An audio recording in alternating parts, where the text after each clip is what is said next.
Hello friends, ओसप coding के channel पर आपका हार्दिक स्वागत है।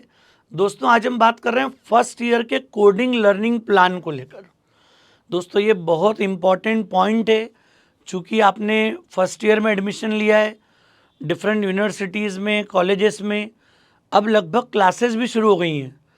हो सकता है कि आप आईआईटी में हो, एनआईटी में हो, टीयर 1, टीयर 2, टीयर 3 लेवल के कॉलेजेस में हो, लेकिन सभी का अल्टीमेट ऑब्जेक्टिव है कि जब हमने कॉलेज में एडमिशन लिया है, हमारा एक माइंडसेट है कि मुझे एक ड्रीम आईटी जॉब ग्रैब करना है, किसी बहुत बड़ी कंपनी में जॉब करना है। अब ये सब कुछ बहुत आसान भी नहीं है, उतने चैलेंजेस है, उतनी कंपटीशन है हमारे सामने, और उसका एक ही स्पेसिफिक सॉल्यूशन है कि हम अपनी फंडामेंटल को स्ट्रॉन्ग करें, अपने एफर्ट्स करें और उस कंपटीशन को फेस करके उन सारे स्टूडेंट को कॉम्पीट करके हम अपने डिज़ायर्ड पोजीशन को ग्रैब कर पाएँ। अब ये सब इतना आसान है क्या, इतना डिफ़िकल्ट है? इस पॉइंट को थोड़ा समझना है। एक्चुअल इस पॉइंट पर बहुत ज़्यादा डिटेल्ड बात करने की बजाय, हम लोग 3 ईयर 4 ईयर प्लान डिस्कस करने के बजाय यहाँ पर हम बात करना चाहेंगे सिर्फ हमारे फर्स्ट ईयर के प्लान को लेकर। क्योंकि जितना फोकस्ड आप फंडामेंटल लर्निंग की तरफ होंगे, जितना फोकस्ड आप इनिशियल लेवल के अपने लर्निंग प्लान को लेकर होंगे, उतने कॉन्फिडेंस के साथ हम एक बहुत बड़ी इमारत आईटी फील्ड में खड़ी कर पाएंगे। तो दोस्तों, ये पॉइंट क्या है, क्यों समझना ज़रूरी है? क्योंकि मैंने आपसे ये भी डिस्कशन किया है कि आप किसी भी कैटेगरी में हो सकते हैं। क्योंकि एक प्रोग्रामिंग लैंग्वेज के साथ आगे बढ़ना आईटी फील्ड में अपनी पोजीशन इस्टेब्लिश करने के लिए बहुत ज़्यादा ज़रूरी है। सिर्फ एक प्रोग्रामिंग लैंग्वेज, और जिस स्टूडेंट को एक प्रोग्रामिंग लैंग्वेज आती है, फर्स्ट प्रोग्रामिंग लैंग्वेज आती है, उसको ऑलमोस्ट सारी टेक्नोलॉजी में उसका इक्विवेलेंट कमांड होता है। ये मैं अपने 25 ईयर्स के एक्सपीरियंस और मोर देन 15,000 स्टूडेंट्स की ट्रेनिंग के बाद आपको बता रहा हूँ। और ये ट्रेनिंग भी ऑनलाइन मोड में नहीं है, ये ट्रेनिंग कॉन्टेक्ट क्लासरूम में है। हमने सेंट्रल इंडिया में करीब करीब 15,000 से ज़्यादा आईटी इंजीनियर्स को ट्रेंड किया, और most of them are working with the top IT giants. तो ये एक्सपीरियंस वन डे का नहीं है, क्योंकि हर स्टूडेंट नॉर्मली जो गलती करता है वो सिर्फ फर्स्ट ईयर की प्रोग्रामिंग जर्नी में करता है। हम बहुत कैजुअल मोड में, कैजुअल नोट पे उसको लेते हैं, क्लास ज्वाइन कर लिया, ऑनलाइन कोई कोर्स ऑप्ट कर लिया और बस पढ़ लिया, और ऐसा लगता है कि शायद फीस पे कर दिया, टाइम स्पेंड कर दिया, मतलब कि आपको आ गया है। लेकिन जब आपका असेसमेंट होता है, जब आप कंपटीशन को फेस करते हैं, उस दिन उसकी रियलिटी मतलब हमें समझ में आती है, जब हम उस रियलिटी को फील करते हैं। अगेन फिर आप एक बार प्लान करते हैं, जब आप सेकेंड ईयर इंटर्नशिप के लिए सेकेंड ईयर कंप्लीट होने के बाद मूव करते हैं, या फिर थर्ड ईयर के बाद जब आप कैंपस रिक्रूटमेंट के लिए जाते हैं, वहाँ जाके सारी रियलिटी आपको फील होती है, फेस करते हैं कि कहीं ना कहीं उस लेवल की जो बोलते हैं ना कि थोड़ी सी लापरवाही, अगर उतना फोकस्ड हम नहीं हुए फर्स्ट ईयर में, तो उसका रिजल्ट, उसका इम्पैक्ट, निगेटिव इम्पैक्ट हमारे साथ सेकेंड ईयर इंटर्नशिप के दौरान या फिर थर्ड ईयर जब आप कैंपस फेस करते हैं उस समय आता है। तो क्यों ना हम लोग आज ही तय कर लें कि हमारी फर्स्ट ईयर की प्रोग्रामिंग जर्नी बहुत स्पेसिफिक हो, बहुत बड़ी बड़ी बातें अभी नहीं करना। रीज़न ये कि जब हम एक लैंग्वेज में कमांड कर चुके होंगे, आपने मान लिया अपने एफर्ट्स किए फर्स्ट ईयर के एंड तक, खूब टाइम लिया, सफिशेंट टाइम लेकर प्रैक्टिस करके, और फिर हमने कमांड गेन किया। ये कमांड हासिल करने के बाद फिर हम रास्ते पे जाएंगे कि हमें कॉम्पिटिटिव कोडिंग के रास्ते पे जाना है, product based company, dream IT MNCs को टारगेट करना है, या फिर मुझे डेवलपमेंट वाले रास्ते पर जाकर एक सेफ सिक्योर जॉब ग्रैब करना है। दोस्तों, सभी स्टूडेंट हर जॉब के लिए फिट नहीं है। आपको भी ये समझना पड़ेगा। आगे के कई वीडियोस में हम इस बारे में बात करेंगे कि कैसे हम अपने आप का असेसमेंट करें, क्योंकि हर स्टूडेंट सोचेगा कि मैं गूगल माइक्रोसॉफ्ट को क्रैक करूंगा या किसी प्रोडक्ट बेस्ड कंपनी को क्रैक कर दूंगा, तो उसकी अपनी डिमांड है, उस कंपनी की अपनी एक्सपेक्टेशन है आपको लेकर, उनका अपना एक सिलेक्शन प्लान है, बहुत डिटेल्ड उनका असेसमेंट है। उस असेसमेंट के लिए या तो आपने 12th तक के बहुत अच्छे एफर्ट्स किए हैं और NITs, IITs और टीयर 1 लेवल के कॉलेजेस में आप हो तो फिर आपका एक अपर हैंड है और आपके पास एक ज़्यादा अपॉर्चुनिटी है उस ड्रीम IT जॉब को ग्रैब करने की।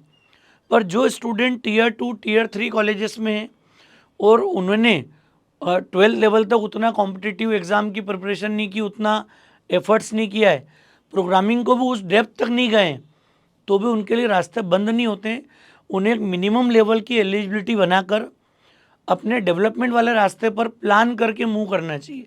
वो सारे डिस्कशन भी हम लोग करेंगे। आज इस वीडियो को हम उतना लंबा नहीं ले जाएंगे, हम आज सिर्फ हमारे फर्स्ट ईयर के प्लान को डिस्कस करेंगे, जिससे कि चाहे हमें DSA कॉम्पिटिटिव कोडिंग की तरफ जाना हो या फिर हमें डेवलपमेंट के रास्ते पे जाना हो, मतलब चाहे प्रोडक्ट बेस्ड कंपनी की प्रिपरेशन करना हो या फिर सर्विस बेस्ड इंडस्ट्री में मूव करना हो, दोनों रास्ते के लिए हर स्टूडेंट कहीं ना कहीं फिट है।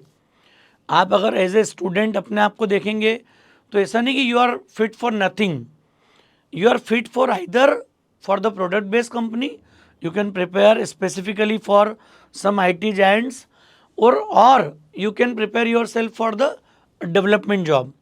तो कहीं ना कहीं आप फिट हैं। एक छोटा सा कॉन्सेप्ट है कि 30% जो स्टूडेंट होते हैं जिनके पास ये अपॉर्चुनिटी है, जिनके पास वो इंस्टीट्यूट है, जिनके पास वैसे मौके हैं, वो 30% स्टूडेंट के पास थोड़ी सी अपॉर्चुनिटी ज़्यादा है कि वो प्रोडक्ट बेस और टॉप IT MNCs को क्रैक करने के मौके भी उनको मिलेंगे और अपॉर्चुनिटीज़, और एक तरीके से उनकी प्रिपरेशन भी उस लेवल की होगी।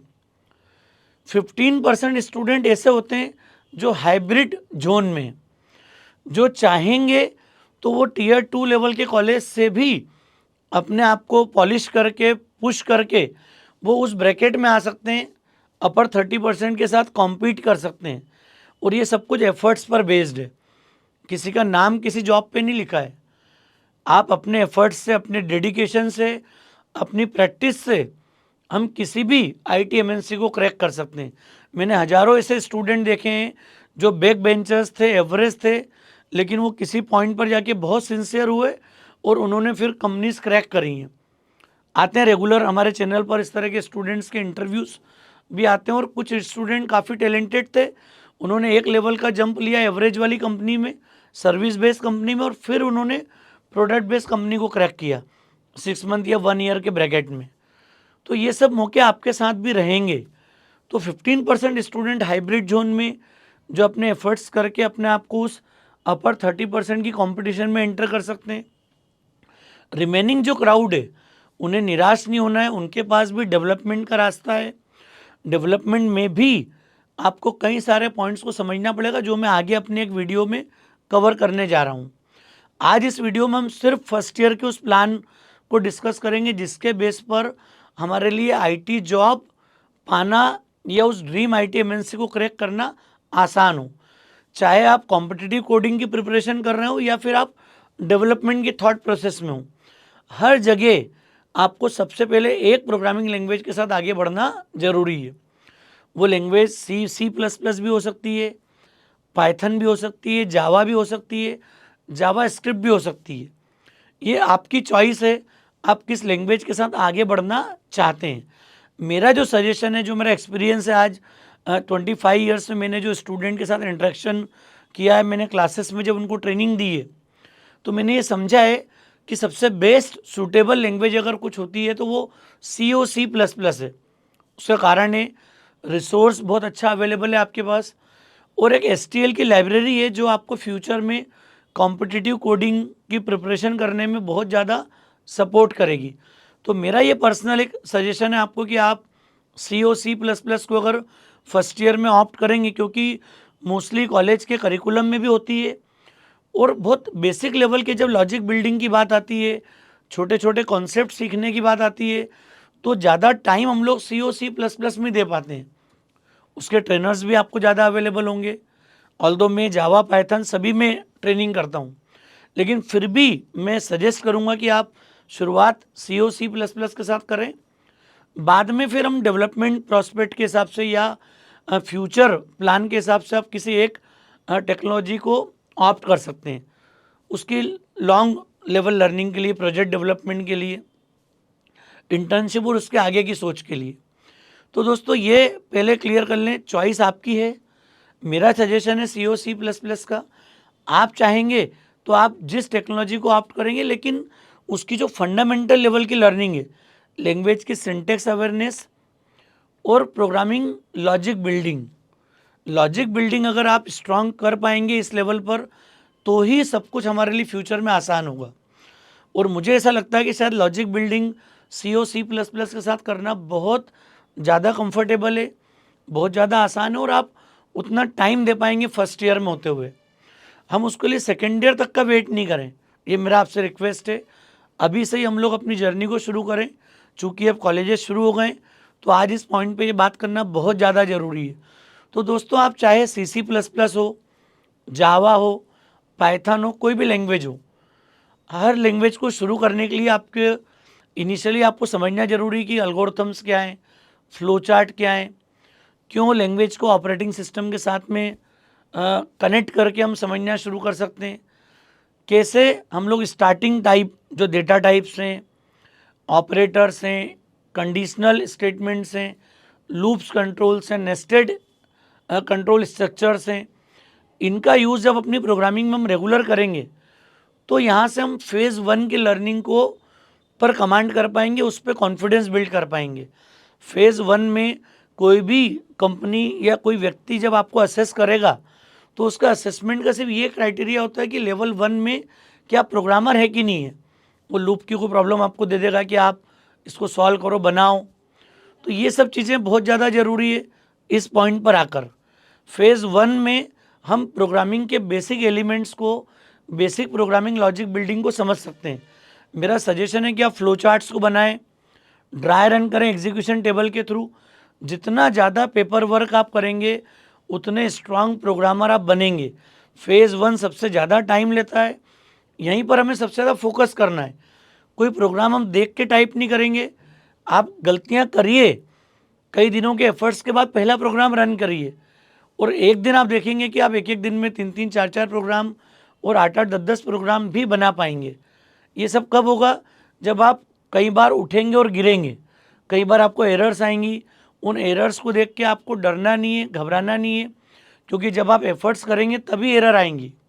जब आप कुछ भी नहीं करेंगे तो पूरा कोर्स कंप्लीट करने के बाद पहला प्रैक्टिकल करने जाएंगे। इन सब बातों से बचना है हमको। तो बिना देखे कोडिंग की प्रैक्टिस डेवलप करनी है। ये सबसे बड़ा मूल मंत्र है किसी भी स्टूडेंट को प्रोग्रामिंग सीखने का।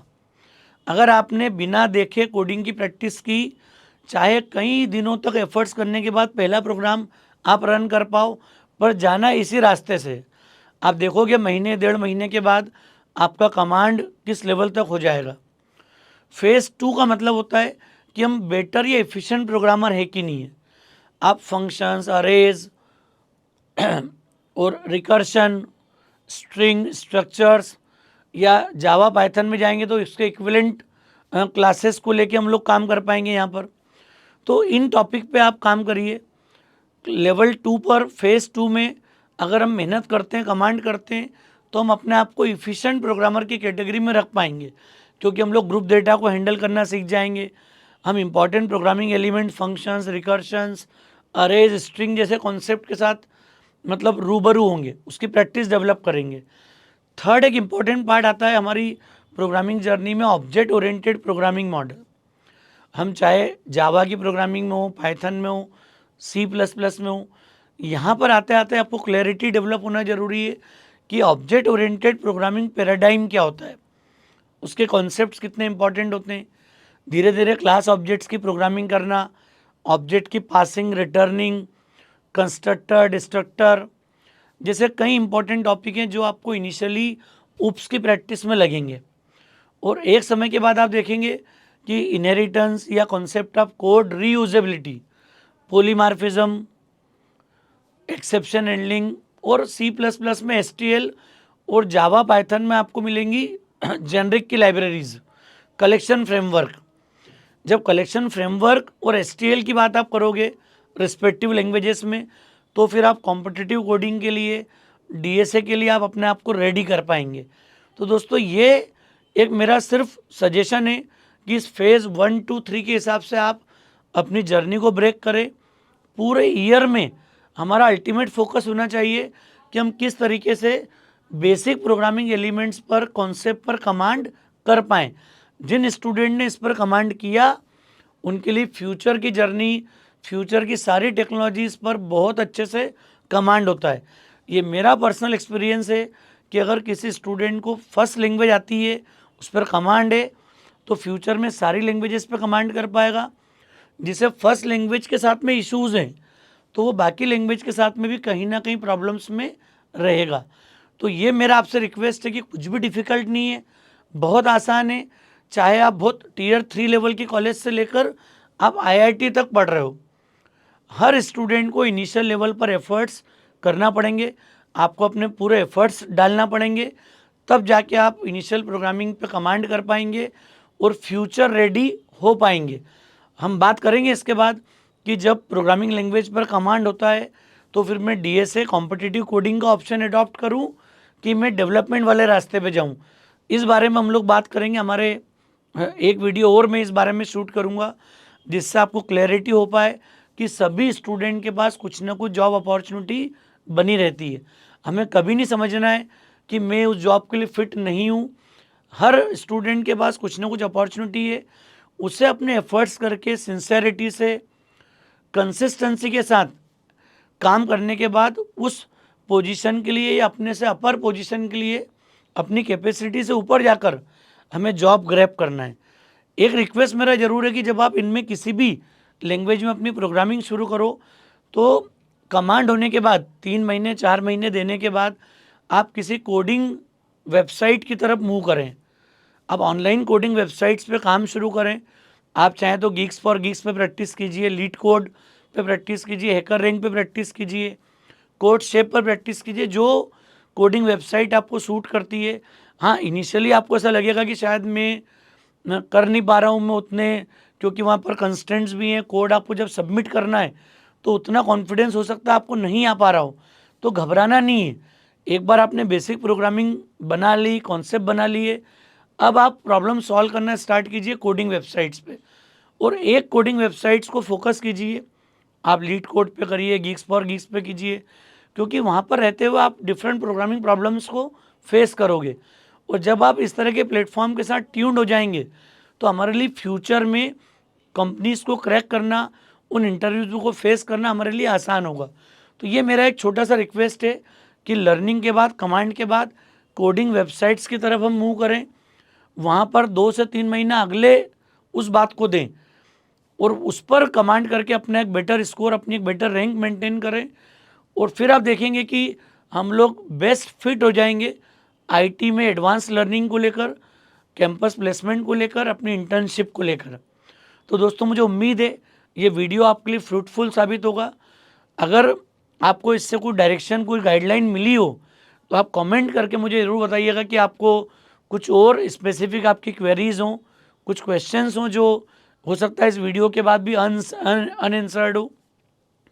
तो ये मेरा आपसे रिक्वेस्ट है कि आप कमेंट करके ज़रूर बताइए मुझे, ताकि हम लोग उस बारे में आगे आपसे बात कर पाएँ, आगे इंटरेक्शन कर पाएँ, और आप कोडिंग की तैयारी शुरू करें।